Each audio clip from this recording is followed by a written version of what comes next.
Let's hear from, in times like these, you want to hear from some wise sages, people who have been recognized by our government, our society, as being, worthy of renown. And oftentimes these people are awarded. They get official awards like the Presidential Medal of Freedom.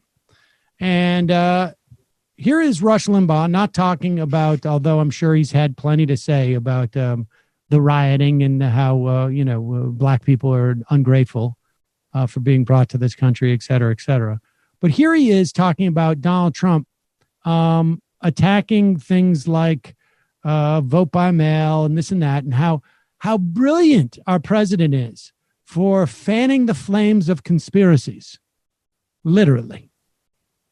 When you get to Trump and his conspiracy theories, he does it in a really clever way. And this is where people don't get the subtlety of Trump because they don't think he has the ability to be subtle. Trump never says that he believes these conspiracy theories that he touts. He simply passed them on. Like during the campaign of 2016, folks, I ran the gamut of emotions on this when Trump said that he had seen a picture of Ted Cruz's dad standing next to Lee Harvey Oswald. And I said, what the hell is this? And I thought he's going to have to walk this back. Ted Cruz's dad had something to do with the assassination of JFK. He never walked it back. But more importantly, he never asserted it himself. He simply said it was out there and that people ought to know. And with virtually every conspiracy theory that Trump touts, he doesn't actually tout them himself. He spreads them, and he under the guise, people need to know about this. And it's his way of jamming them up. It's his way of teasing them. It's his way of getting these conspiracy theories out there. For example, as a way of illustrating, do you think, Mr. Snerdley, do you think Trump cares whether Scarborough murdered anybody or not? No, of course he doesn't care. So why is he tweeting it? Well, because it's out there. He didn't make it up. It's long been out there that this death has something suspicious about it. So Trump is just throwing gasoline on a fire here. And he's having fun watching the flames. And he's having fun watching these holier-than-thou leftist journalists react like their moral sensibilities have been forever rocked and can never recover. What the idea of just like throwing gasoline on a fire and watching the flames because it's fun. Like isn't that like what they say? Like that's like the Joker in the movie. Like isn't that like what like psychopaths do? Right. Yeah. Oh, he's fully Joker-fied for sure. Just imagine. Also, I have not. Yeah. Go ahead. No, go ahead. I haven't seen. I know Rush is in very poor health, but I did not like. He does not have the radio voice he used to. He used to be much, like just a much more, like actually good broadcaster. But that's just sort of sad to see because it's sort of pathetic. Like yes. Rush was like one of the key figures in creating the world we live in now, and literally all he's doing now is saying like, this stupid clown. I think it's good to me that a stupid clown is in charge. It's good that a stupid clown who says whatever he wants is in charge of everything. Well, that's the other thing that struck me about this. Aside from the fact that he's basically saying the president is a complete sociopath. Yeah. But it's also like, is it really like he's like talking like people don't understand the subtlety. Like this is so clever. Like this is literally every single clickbaity blog that ever was built understands exactly this technique. You never come out and say, you ask the question. I'm just asking a question. Like, is Rush Limbaugh, dying of a fatal disease? Just asking the question. I didn't say I believe it. I mean, that technique that he's using, that he's saying that Trump is using, is like the technique of a like literally like the smallest brained pea-sized idiot in the world. That's not.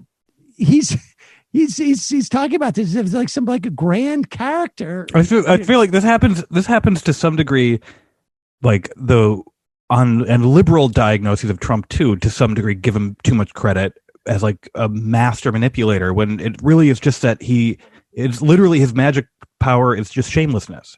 And like, we used to have a system that said if you were completely shameless, you wouldn't you would suffer a penalty for being completely shameless. But with that, you are just not, aren't penalties for that anymore.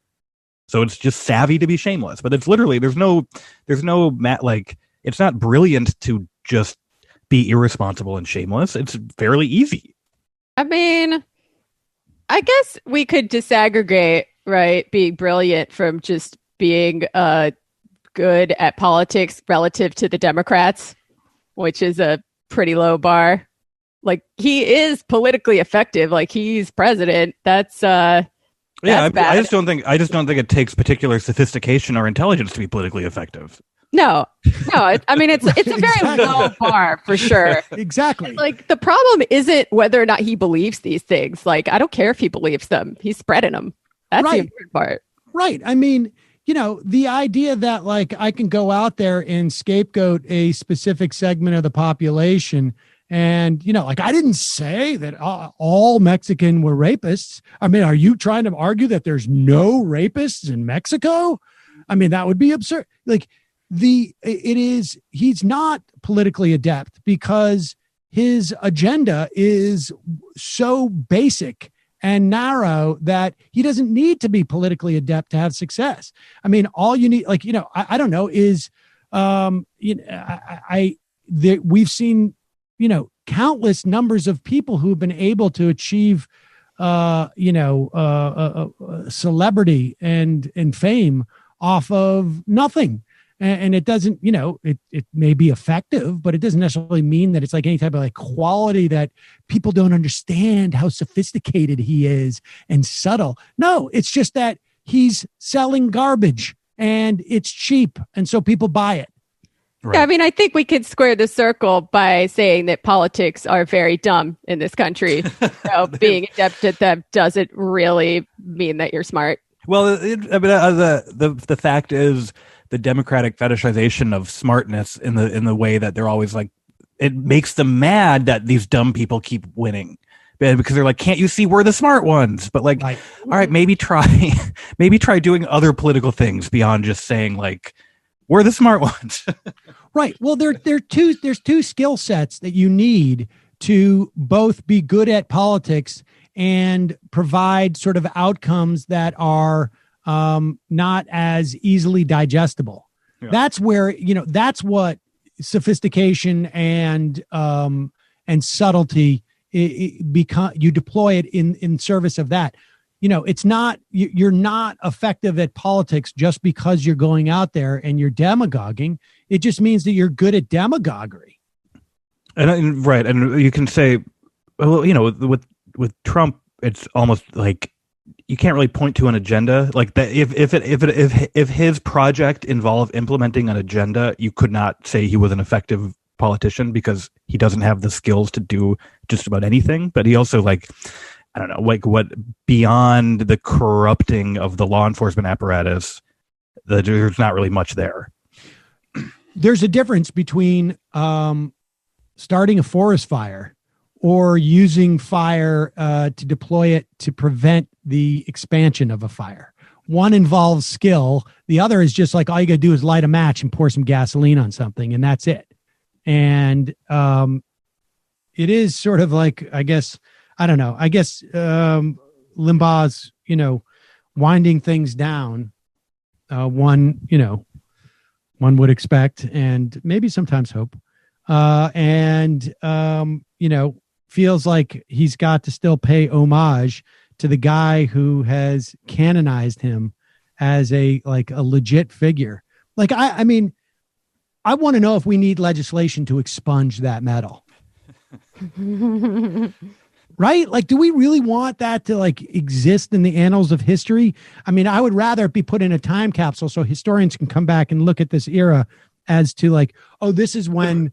Yeah, I mean, I do think it should stand like it is a definitely a culmination of an era that he had a large part in bringing about. So like he deserves it in that sense.